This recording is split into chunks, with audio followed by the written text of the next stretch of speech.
The David Pakman Show at davidpakman.com. Welcome to the show. We are live, Lewis. Surprised myself there. I didn't realize we were live today. We're live every day. Oh, yeah, that's true. Yeah. 2 p.m. Eastern, 11 a.m. Pacific, live on YouTube, Monday through Thursday. Also welcoming everybody from the We Survive Bush, You'll Survive Obama Facebook page, and everybody from the I Love It When I Wake Up in the Morning and Barack Obama is President Facebook page. We've been talking a lot about drone warfare, and I want to talk about something else that's going on. Not surveillance, not warrantless wiretapping, but yet another thing that is going on, which is incredibly concerning, which is the de facto exiling of Americans through the no-fly list. Now, what am I talking about here? Well, Salon had an interesting article about this. Al Jazeera.com has an interesting article about this.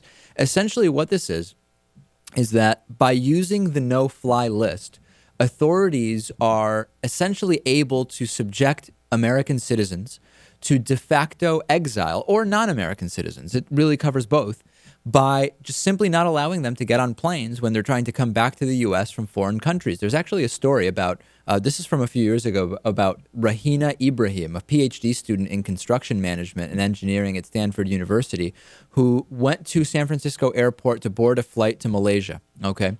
And he was going to a conference sponsored by Stanford, just nothing at all notable about this, when she was, despite being wheelchair bound, taken to basically put in handcuffs and taken to an interrogation room, interrogated for several hours by the FBI.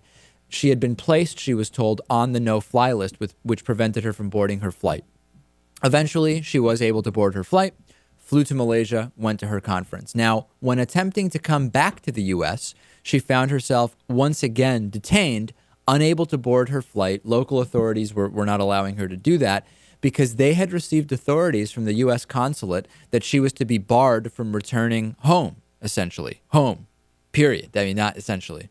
And it has now been 8 years, and Ibrahim has still not been allowed to come back to the United States, basically banished on secret evidence, which she is not even allowed to see, let alone contest. And she's trapped in it's almost like the movie, what was that movie where Tom Hanks has no country? He's like in a limbo. The Terminal. The Terminal. It's essentially like that, except it's far more sinister in a sense. And she's effectively exiled from the United States. This is not a unique situation. It's happened to many people in the last year alone. The number of people placed by the Obama administration on the no-fly list has doubled to over 10,000. At least 500 of those are holders of American citizenship. This is incredible, Lewis. Yeah. Can you still take a boat into the country? That's an interesting thing. I don't know. I don't know the answer to that. I guess it's an interesting question, but I mean, presumably, the problem is this Ibrahim is detained, so she's not getting on any transportation. Right. That's just the reality of the situation. 400,000 other individuals of indeterminate citizenship are also on another watch list, which is the reasonably suspicious and potentially subject to not flying list. It's like the next level down. Now, there's a number of comments about this. The ACLU attorney Ben Widsner said, people who are protected by the Constitution have a right to fundamental due process. If the U.S. government is going to maintain a watch list and prevent people from flying, there has to be some way for people to confront the evidence against them and rebut it. Obviously. Mm-hmm. And I am not the type of individual who likes to go on this show and start yelling about a new world order and talking about conspiracies, because they're really kind of unnecessary. We can just look at what we know and really paint a pretty dystopic picture of what's going on right now. I mean, number one, drone warfare with completely subjective standards for who can be targeted by drones, as we talked about yesterday, including U.S. citizens. Warrantless wiretapping, storage of email and text messages beyond the time you even still own the device you sent those messages on. Extraordinary rendition. Accessible to authorities. Extraordinary rendition and the use of CIA black sites to interrogate people. Many times people who have nothing to do with anything other than having a similar name to somebody who's a person of interest. And de facto exile of U.S. citizens in other countries by just putting them on the no-fly list and letting some other state organization know, don't let them get back on a plane.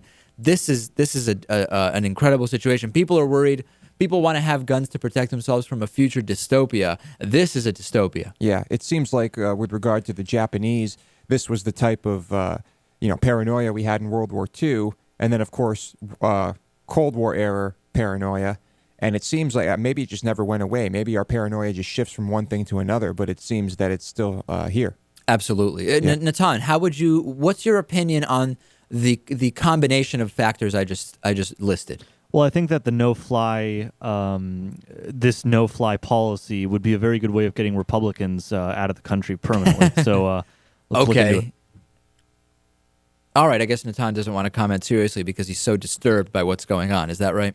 I guess. I mean, this is one of the many things that is an expansion of federal authority, since 9/11, Which crosses party lines. It crosses party lines. There's a consensus on it. We could bring it up, but it's going to be difficult because there is bipartisan agreement among lawmakers that the executive branch has this authority. Right. So we're going to keep following this, and we will continue to bring you news about it.